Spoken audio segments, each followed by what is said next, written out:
Belum sih? Nah, Nah, Udah. udahlah. Bang. Assalamualaikum warahmatullahi wabarakatuh. Jadi pada hari ini kita akan mempresentasikan tugas perancangan produk yang bertema alat pengumpul brondolan sawit. Pertama, perkenalkan nama saya Noval Arifin dengan NIM 210501231401403. Saya Muhammad Safar Raja Kusuma dengan NIM akhir 142. saya Amar Faiz dengan NIM 21050123140125.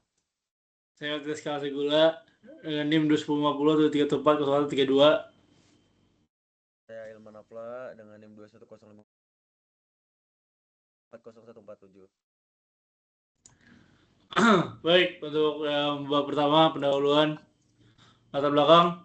Industri kelapa sawit merupakan sektor penting di Indonesia. Proses panen terdiri dari pemotongan tandan dan pengumpulan brondolan. Pengumpulan brondolan, jadi brondolan itu butiran buah kelapa sawit yang telah lepas dari tandan buah segar. Biasanya masih dilakukan secara manual menggunakan sapu atau tangan.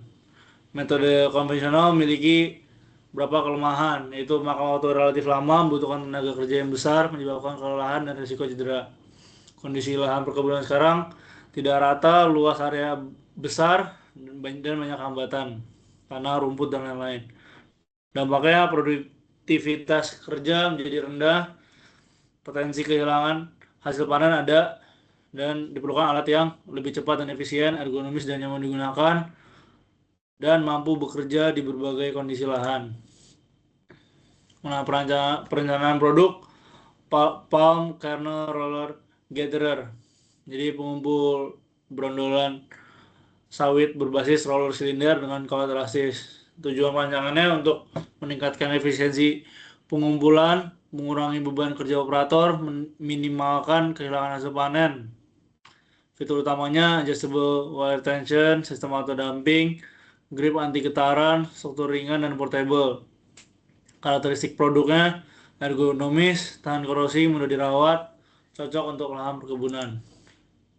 Dan ini mission statement alat pengumpul brondolan sawit.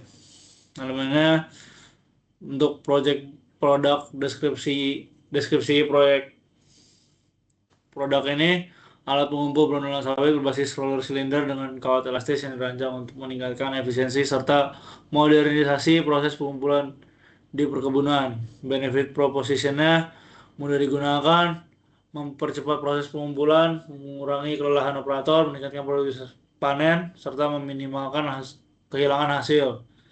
Key business goals: produk diperkenalkan kurang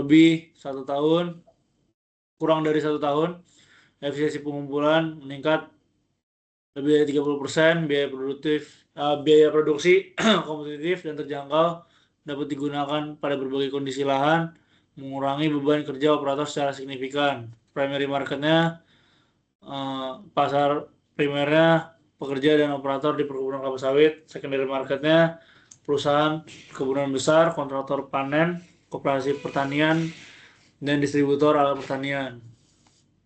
Assumption dan constraints-nya digunakan di lingkungan kebun, harus ringan, ergonomis, dan portable. Material tahan korosi dan tahan lama, mudah digunakan tanpa pelatihan intensif. Motor assist, hemat energi. Stakeholder-nya kerja lapangan, perusahaan manufaktur, tim pemasaran, penjualan, mandor atau supervisor kebun, distributor, dan supplier perusahaan perkebunan. Oke, lanjut untuk tujuannya. Yang pertama, meningkatkan efisiensi pengumpulan brondolan sawit. Lalu yang kedua, mengurangi beban kerja operator. Yang ketiga, mengurangi kehilangan hasil panen. Yang keempat, menghasilkan alat yang ergonomis dan ringan. Lalu yang kelima, mengembangkan alat yang lebih tahan lama. Untuk batasan produknya, yaitu yang pertama digunakan khusus untuk pengumpulan brondolan sawit. Yang kedua, sistem kerja manual dengan roller. Yang ketiga, digunakan pada lahan tidak rata dan berumput. Yang keempat, fokus pada konsep desain dan spesifikasi teknis. Yang kelima, tidak membahas produksi massal. Yang keenam, pengujian lapangan detail tidak dibahas. Lalu untuk deskripsi produknya yaitu yang pertama cara kerja alat. Roller digulirkan pada permukaan tanah. Lalu yang kedua, brondolan masuk melalui celah kawat elastis. Lalu brondolan tertahan di dalam rollernya. Sehingga sistem auto dumpling digunakan untuk pengosongan cepat. Lalu untuk fitur produknya ada adjustable wire tension. Lalu yang kedua ada auto dumping mechanism. Yang ketiga grip anti getaran. Yang keempat desain portable. Lalu untuk material yang dipakai, untuk rollernya memakai stainless steel, yang untuk handle carbon fiber, untuk gripnya memakai rubber anti vibration. Untuk keunggulannya, yang pertama ringan, ergonomis, tahan korosi, dan nyaman digunakan.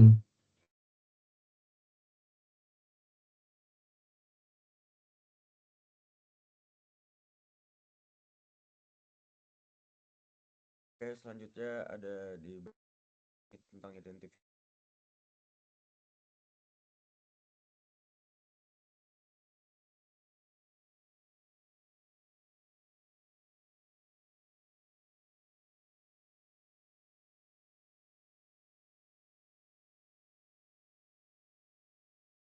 Oke, selanjutnya ada di bab 2, identifikasi kebutuhan stakeholders. Boleh tolong di next, Kyle. Identifikasi kebutuhan stakeholder. Yang pertama ada operator atau pekerja. Mereka tuh bisa cari yang alatnya ringan dan mudah digunakan, mengurangi kelelahan saat bekerja, proses pengumpulan brondol lebih cepat, nyaman digunakan dalam waktu lama, dan yang dapat digunakan pada lahan tidak rata dan berumput.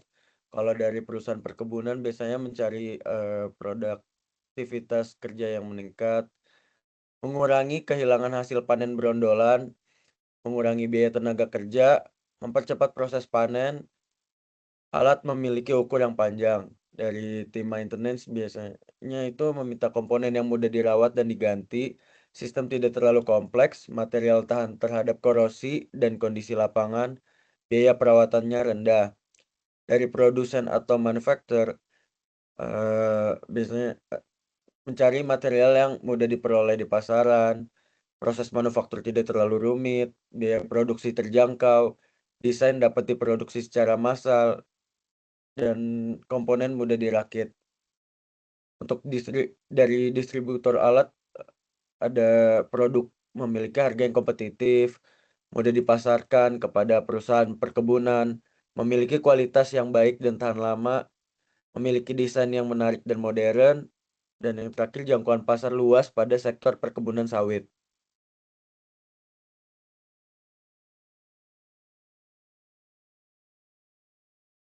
Nah, ini interpretasi kebutuhan pelanggan. Ini adalah data mentah kebutuhan pelanggan ditafsirkan menjadi aspek kebutuhan yang lebih spesifik untuk mempermudah proses perancangan produk.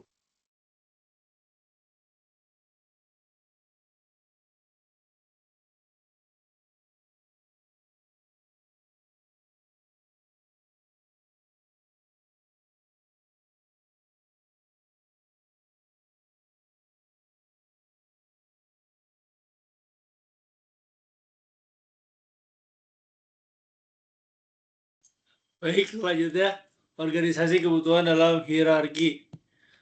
Jadi kebutuhan pelanggan kemudian dikelompokkan berdasarkan kategori utama agar proses pengembangan produk menjadi lebih terstruktur dan sesuai prioritas kebutuhan pengguna. Ini ada kategorinya: ergonomi, performa, fungsional, material and maintenance, manufaktur, dan ekonomi. Nah, ini kebutuhan pelanggannya.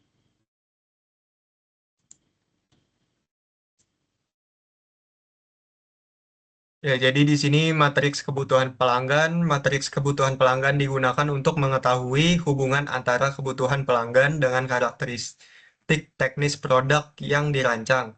Nah, skala hubungannya di sini 5 yaitu sangat kuat, yang 3 sedang, 1 itu lemah. Nah, di sini bisa dilihat pada tabel kita bisa lihat ergonomis itu menjadi peringkat pertama dalam matriks kebutuhan pelanggan. Lalu berat ringan itu pada peringkat 2, lalu kapasitas roller pada peringkat 3.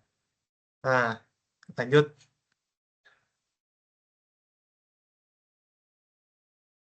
Bab 3, penetapan spesifikasi teknis. Jadi di sini ada alat existing, alat sebelumnya tuh seperti serokan, dan yang di kanan seperti roller seperti ini. Jadi yang pakai tangan itu proses manual penuh mengandalkan tenaga operator. Lalu kurang efisien untuk area luas, harus diangkat berulang kali, tidak fleksibel terhadap ukuran brondolan. Lalu posisi kerjanya membungkuk, jadi cepat lelah, lalu kapasitasnya kecil, sering dikosongkan, lalu juga kurang efektif. Yang kanan ini tidak ada auto damping, buang manual, jarak wire tetap, kurang fleksibel, masih butuh tenaga dorong besar. Wire bisa bengkok atau deformasi, ergonomi kurang baik, lalu kurang optimal di medan berat.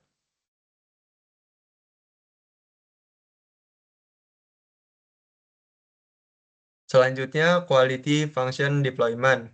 Host of Quality atau HOQ digunakan untuk menerjemahkan kebutuhan pelanggan ke dalam respon teknis produk. Pada perancangan alat Palm Kernel Roller Gatherer, HOQ digunakan untuk menentukan prioritas spesifikasi teknis yang paling berpengaruh terhadap performa dan kenyamanan alat. Nah, keterangan hubungannya yaitu hubungan kuat yaitu 9, hubungan sedang itu 3, hubungan lemah itu 1, tidak berhubungan itu 0.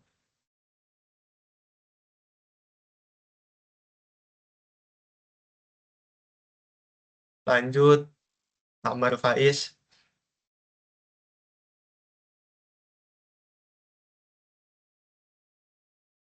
Oke, lanjut ini dari target spesifikasinya. Dari tingkat kepentingan nomor 1, kebutuhan nomor 9, terus respon teknisnya itu desainnya sederhana, mudah digunakan. Terus tingkat kepentingan nomor 2 itu material tahan lama, struktur kuat dan stabil. Untuk yang ketiga ada sistem roller kawat elastis, material ringan, berbahan karbon fiber, komponen tahan korosi, pegangan nyaman. Terus yang keempat itu mekanisme auto damping, adjustable handle, struktur rangka ringan dan portable. Material aluminium alloy. Terus yang kelima, kapasitas pengumpulan brondolan besar, mengurangi posisi membungkuk pada operator. Next. Lanjut Lanjut ke ya. bab 4, pembuatan dan pemilihan konsep. Jadi berdasarkan matriks morfologi digunakan untuk membedah fungsi utama alat menjadi subfungsi teknis, kemudian mencari alternatif solusi terbaik untuk setiap bagian. Jadi kita bagi menjadi 4 subfungsi. Yang pertama sistem roller, lalu material rangka, lalu pegangan, dan mekanisme pembuangan. Untuk subfungsinya, jenis roller, material utama, sistem handle, sistem damping. Pada sistem roller, pada A1 itu roller kawat elastis, A2 roller pegas spiral, dan A3 itu brush. Material rangkanya itu yang pertama ada stainless steel, lalu carbon fiber, ada carbon steel. Lalu ke pegangannya ada handle tetap dan juga ada handle adjustable. Lalu mekanisme pembuangannya ada manual damping dan auto damping.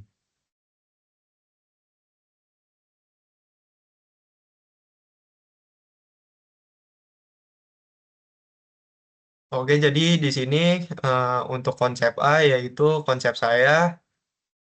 Jadi pada gagang kita bisa mengadjust sesuai ketinggian kita.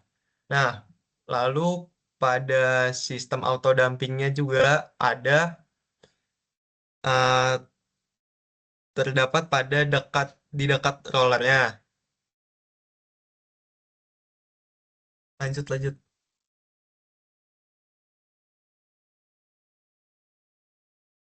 Nah, jadi konsep A ini dirancang dengan filosofi minimal effort, maksimal efisiensi. Fokus utama konsep ini adalah meminimalkan kelelahan operator melalui penggunaan material mutakhir dan fitur otomatis sederhana. Jadi, material karbon fiber langkah utama menggunakan pipa berongga, hollow tube, dan dari serat karbon. Lalu, mekanisme roller kawat menggunakan kawat elastis.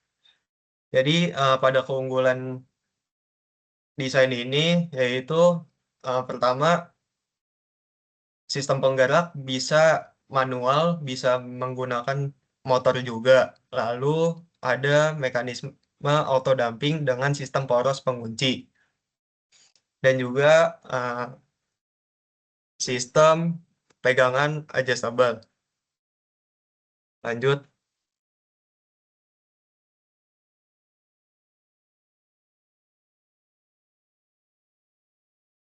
Oke, untuk konsep B, itu konsep saya. Boleh di next, Kel? Kyle. Oke, untuk konsep B ini dikembangkan untuk menjawab tantangan lahan perkebunan yang memiliki kontur tidak rata, bergelombang atau miring, yang seringkali menyulitkan operasional alat manual. Ini memakai sistem double wheel support, yaitu menggunakan dua roda pendukung di bagian belakang.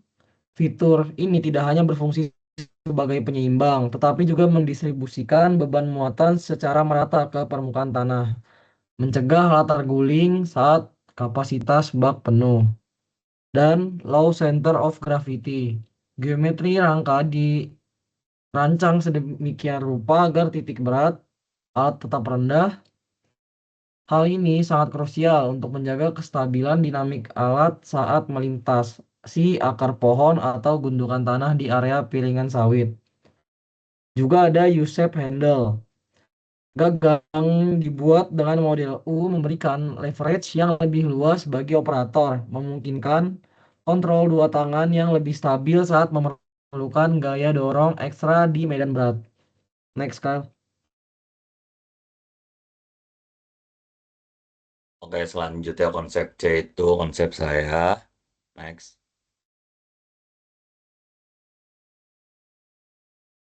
Oke, konsep C ini menitik beratkan pada efisiensi waktu kerja dengan memperluas area tangkapan buah dan sinkronasi putaran komponen mekanis secara mekanik murni. V-shape index wings, penggunaan saya pemandu bentuk V di bagian depan berfungsi mengarahkan sebaran brondol yang luas menuju pusat rotasi roller. Desain sayap yang berkisi memastikan bahwa hanya objek padat buah yang diarahkan sementara lumpur cair dibuang samping. Untuk transmisi gear direct drive ya, putaran roda utama terhubung secara mekanis ke poros roller melalui sistem gear dengan rasio 1:3. Hal ini memastikan roller berputar lebih cepat, memberikan gaya sentrifugal yang cukup untuk melempar brondolan ke bak penampung secara konsisten. Perforet bin itu sistem filtrasi. Bak penyimpanan menggunakan alat pelat berlubang. Getaran alami yang dihasilkan saat alat didorong berfungsi sebagai pengayak otomatis tanah dan pasir akan jatuh kembali ke tanah melalui lubang-lubang bak, menjamin kebersihan hasil panen. Untuk konsep D, konsep saya, jadi ini alatnya. Jadi konsep D menawarkan solusi yang realistis untuk diproduksi secara massal dengan biaya yang kompetitif dan pemeliharaan yang minimal. Sistem free rotation berbeda dengan konsep lainnya. Konsep ini mengandalkan putaran roller murni dari gesekan kawat dengan permukaan tanah. Hal ini menghilangkan kompleksitas transmisi yang seringkali menjadi titik lemah pada alat pertanian. Rangka U-frame ASTM A500 menggunakan pipa baja karbon standar industri yang sangat kaku. Desain struktur yang sederhana memudahkan proses perbaikan atau fabrikasi ulang di bengkel-bengkel lokal